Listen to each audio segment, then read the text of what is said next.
Hey guys, welcome to Holistic Mojo. I'm Sahara Lee, and this is October's Mind Mojo.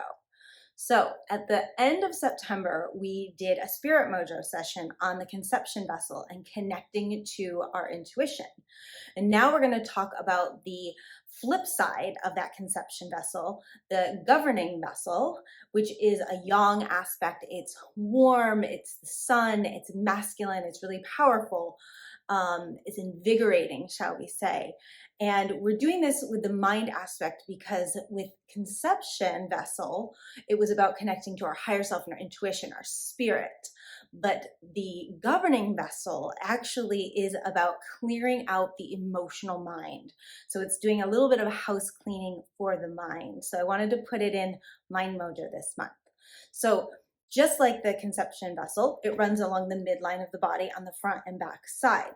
So when we talked about conception vessel, it was up the front, down the back. Governing vessel, however, is up the back, down the front. Now they don't run side by side, instead they run in front and in back.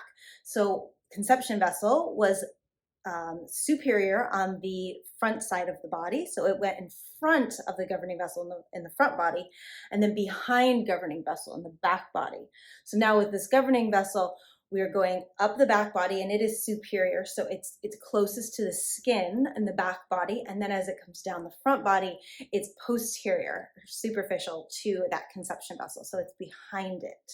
And we're going to do the exact same meditation that we did with the conception vessel, where we've got that pool of water at the crown chakra and that pool of water at the root chakra. So top of the head, bottom of the pelvic bowl, we've got two pools of water, and we get to infuse these with whatever intentions that we have, anything you're looking to manifest, any positive juju you want to throw in there, go ahead and throw it in there. And like I said, with conception vessel, I like to imagine that these channels in the front and back of the body are filled with sand, so that as the water moves up and down, I'm purifying that water. So anything that I want to let go of, anything that's not serving me, I just use this meditation to help release while I'm calling stuff in. And the movement and the focus of this energy in this way is going to help clear out that emotional clutter from your mind. So when you're feeling really triggered, or really emotional, or you're trying to make a decision, but you're having a hard time because you're stuck in that emotional, that attachment, and your brain just is like, no, I'm not letting it go. This is a great meditation. So let's get started. Go ahead and get comfortable. Close your eyes. Imagine those two pools. So top of the head, crown chakra, bottom of the pelvic bowl, root chakra, filled with beautiful water. Throw those intentions in there, those manifestations, that happiness, that juju, whatever you want. Put it in there. And now, governing vessel, that yang aspect, the sun, the warrior, the masculine, warmth. We're going to inhale, draw the water from the bottom pool up the back body, along the midline of the body. Pause at the top, hold your breath as it fills into the pool, and then you're going to empty down the forehead with your exhale, down the midline of the body, all the way to that bottom pool, and pause again. Hold your breath. Inhale up the back body. Pause at the top. Exhale down the front body. Pause at the bottom. Inhale up the back. And pause at the top. Exhale down the front. Pausing at the bottom. Keep going at your own breath pace.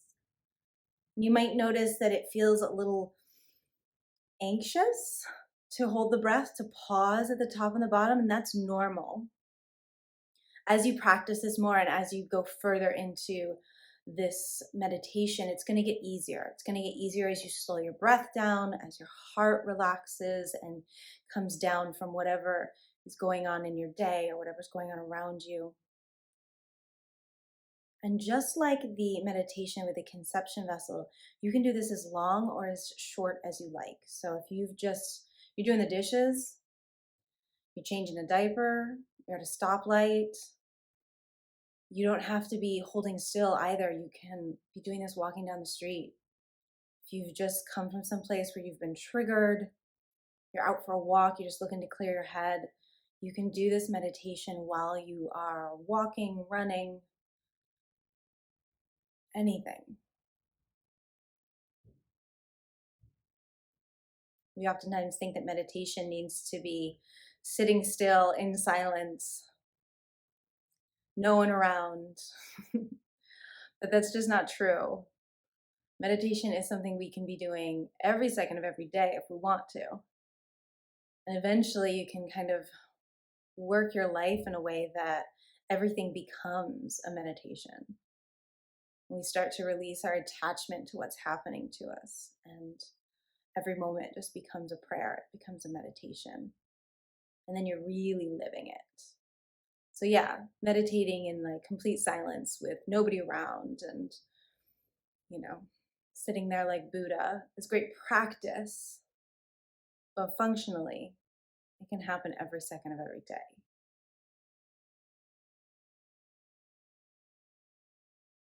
So let's take 3 more rounds together. Inhaling up the back body, pausing at the top, exhaling down the front body, pausing at the bottom, inhaling up the back, and pausing at the top, exhaling down the front, pausing at the bottom. One more, inhale up the back, and pause, exhale down the front. Great.